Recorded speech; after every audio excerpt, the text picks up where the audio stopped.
peut tromper le consommateur, mais on ne peut pas tromper notre corps. Face à l'escroquerie de la révolution verte, face au règne insensé de la monoculture, et face à la fourberie des esprits qui tirent les ficelles et les profits de l'agriculture intensive, nous sommes en droit de nous poser cette question. Le peuple est-il toujours souverain de son assiette? Et s'il ne l'était plus pour longtemps, encore faudrait-il qu'il prenne conscience de son pouvoir? Alors pour emprunter le chemin d'une révolution consciente, qui elle ne mènerait pas à une fourberie ou un tour de passe-passe financier, je vous propose de vous laisser imprégner par le discours saisissant de cette femme, Vandana Shiva. Écoutez ça.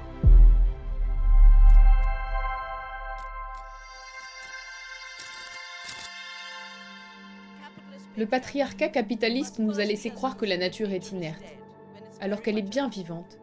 C'est la première erreur à corriger. Il faut déclarer que la nature est inerte pour pouvoir asseoir l'emprise de l'homme sur elle, et il s'agit toujours de l'emprise de l'homme sur la nature.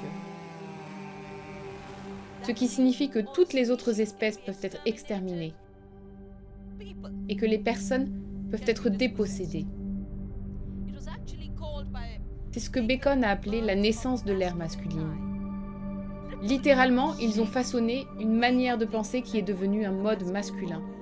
Mais ce mode a évidemment dépossédé les hommes de la moitié de leur cerveau, et les femmes de toute pensée. Jusqu'à aujourd'hui, alors que la pensée holistique refait son apparition, la conséquence inévitable sur notre destin est une vision mécanique du monde, qui ne peut plus voir les interconnexions et ignore les cycles. Un autre problème très important de cette pensée mécaniste est son aveuglement face à la diversité. J'ai appelé ça la monoculture de l'esprit, et elle commence à produire des conséquences. Nous détruisons nos systèmes alimentaires en affirmant produire plus de nourriture. Si nous produisions plus de nourriture, il n'y aurait pas 1 milliard de personnes affamées. Si la révolution verte nous avait donné plus de nourriture, la moitié de l'Inde ne serait pas en train de mourir de faim. La monoculture de l'esprit a réussi à transformer notre pays d'une terre d'abondance, de graines, de légumineuses, de céréales et de millets en une terre où l'on importe des dalles, et où maintenant nous en fabriquons même des faux. J'ai remarqué que beaucoup d'entre vous avaient des ordinateurs Apple. Apple nous a donné l'iPod, l'iPad et l'iPhone, et le gouvernement nous offre un iDAL, qui n'est pas un DAL. C'est essentiellement du soja reconstitué et coloré en jaune. Si nous essayons de contrefaire la nourriture, on peut contrefaire les étalages de nos supermarchés. On peut tromper le consommateur, mais on ne peut pas tromper notre corps. Au rythme où nous allons, pour couvrir les besoins en nourriture de la population humaine d'ici 2050, il faudra augmenter de 70% la production agricole mondiale. Et la réponse présentée comme une évidence est la promotion d'un modèle agro-industriel mécanisé, standardisé et centralisé, soutenu par des efforts énergétiques considérables. Mais contrairement aux idées reçues, dans la majorité des cas, les problèmes de faim dans le monde ne sont pas dus à une pénurie de nourriture, mais à des questions plus complexes. Qui produit la nourriture?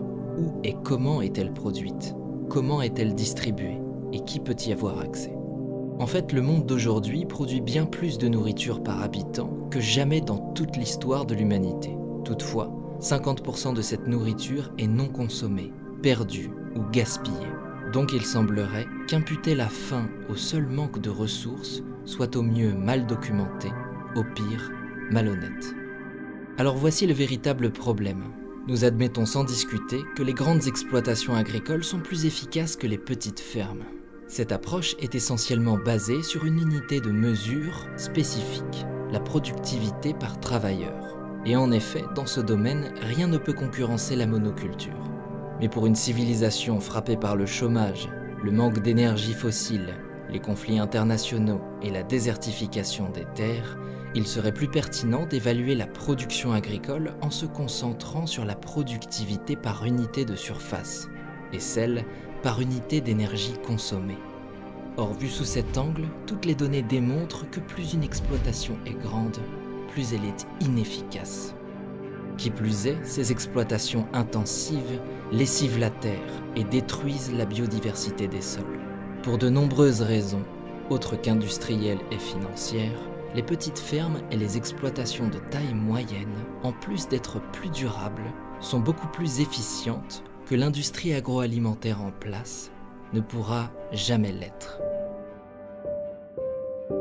Nous utilisons 10 unités d'apport pour produire une unité de nourriture. Comment peut-on être si peu efficace? Et nous créons des pénuries. Des pénuries en modifiant les variétés de graines, pour qu'une graine en produit 1000 autres. La raison pour laquelle les millets que nous appelons les graines oubliées, Anavdania, et la raison pour laquelle nous l'appelons millet, c'est parce que chaque graine en produit des millions. C'est la caractéristique commune à toute la famille des millets. Mais nous avons de brillants moyens d'empêcher la multiplication des graines. Génie génétique, semences terminator ou brevets qui rendent illégale la culture de leurs propres semences par les agriculteurs. C'est ce qui se cache derrière le suicide des agriculteurs. Le prix élevé des semences, le prix élevé des engrais, les dettes et l'endettement mènent aux vagues de suicides dont nous sommes tous témoins. Alors comment peut-on changer ce système génocidaire et écocide qui détruit à la fois les terres, les ressources en eau, la biodiversité, la vie de nos agriculteurs et la vie de nos enfants? D'abord en reconnaissant une chose simple, que la biodiversité n'est pas un problème. La diversité des espèces, c'est la base sur laquelle repose notre production alimentaire. Si vous tuez les organismes de notre sol, vous n'aurez pas de nourriture. Si vous tuez les abeilles et les pollinisateurs, vous n'aurez plus de nourriture. La beauté de ceci est que chacun d'entre nous peut incarner le changement que nous souhaitons dans la production alimentaire. Aujourd'hui, l'agriculture industrielle nous offre le changement climatique, la pollution des eaux, les eaux usagées, et elle détruit la biodiversité. Nous devrions nous nourrir de plus de 8500 semences. Nous ne consommons plus que 8 denrées. Cela détruit évidemment les agriculteurs et la santé publique. Pourtant, se nourrir peut être un acte d'écologie. Manger est un acte éthique. Manger est un acte politique. Et manger est un acte agricole. Les écarts qui se sont creusés entre ceux qui produisent la nourriture et ceux qui la consomment doivent être absolument comblés. Des miracles commencent à survenir. Des miracles qui apparaissent comme des paradoxes. En consommant plus de biodiversité, on produit plus de nourriture. Mais si vous ne mangez pas de ces millets, qui va les faire pousser? Si vous ne demandez pas un vrai dalle, il ne sera pas cultivé dans ce pays. Et nous l'avons vu à la façon dont le gouvernement agit. Nous ne sommes pas prêts d'avoir des mesures propres et honnêtes. Le changement dépend des actions citoyennes. L'autre chose qui fait que l'agriculture nous lie les uns aux autres est le fait que par l'acte même de manger, nous devenons des alliés, des agriculteurs. La nourriture avant tout, c'est la vie. Et chacun d'entre nous mange 2 voire 3 fois par jour. Les plus gourmands, certainement bien plus. Mais à chaque fois que vous mangez, vous pouvez faire une énorme différence. Vous pouvez apporter votre soutien aux écosystèmes, à la diversité et aux agriculteurs, ou vous pouvez apporter votre soutien à la cupidité et à l'appât du gain,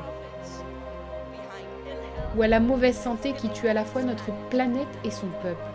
Faites votre choix, c'est facile, nous l'avons fait. Il suffit de bien manger et d'adopter une pensée holistique. Merci. On peut vite se sentir démuni après le visionnage de ce type de vidéo. Et c'est la raison pour laquelle je pense que proposer à chacun d'entre nous de faire de chaque repas un acte de militantisme est un appel à l'action sage, accessible à tous, et c'est ce qui le rend pertinent. Mais en plus de mettre de la conscience dans notre assiette, nous pourrions y mettre le produit de la terre de notre jardin ou de celui de notre voisin, en cultivant notre propre potager ou en consommant auprès de cultivateurs locaux.